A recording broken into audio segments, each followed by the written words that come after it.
আজকে আমাদের চতুর্থীর দিনে আমাদের রাজ্যের মুখ্যমন্ত্রী প্রফেসর ডক্টর মানিক শাহ মহোদয় আমাদের মধ্যে পুজো মণ্ডপ আমাদের উদ্বোধন করে গিয়েছেন। আমাদের যে বিপুল পরিমাণ আমাদের দর্শনার্থীদের আগমন, আমরা চাইছি পুজোর দিনগুলিতে আরও এটা সুদৃঢ় হবে। আমরা মূলত এই অঙ্গীকার করেছি আমাদের বনজ সম্পদ এবং পরিবেশ নিয়ে।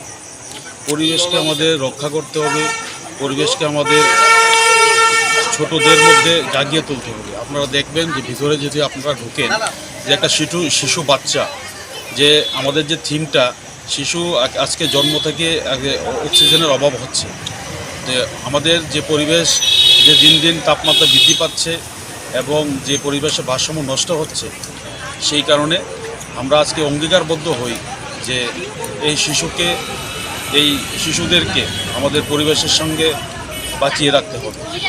তাই আমরা বিভিন্ন যে উদ্ভিদ এবং যে পরিবেশের যে সম্পদগুলি, আপনারা দেখবেন এই মণ্ডপে যেরকম নারিকেল গাছের ছাল, বেগুন গাছের ঢাল এবং বিভিন্ন পাতা লতা দিয়ে আমাদের এই প্যান্ডেল তৈরি করা।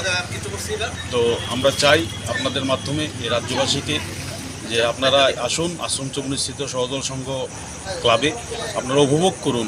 এবং আমরা চেষ্টা করছি আরও আমাদের যে পারিপার্শ্বিক পুজোর দিনগুলিতে আমরা বিভিন্ন নাচের প্রোগ্রাম, যে ভারতীয় কালচারের যে রাজস্থানী কালচার বলুন বা বেঙ্গলি কালচার বলুন বা পাঞ্জাবি কালচার বলুন, বিভিন্ন কালচার নিয়ে আমাদের একটা নাচের প্রোগ্রাম হবে।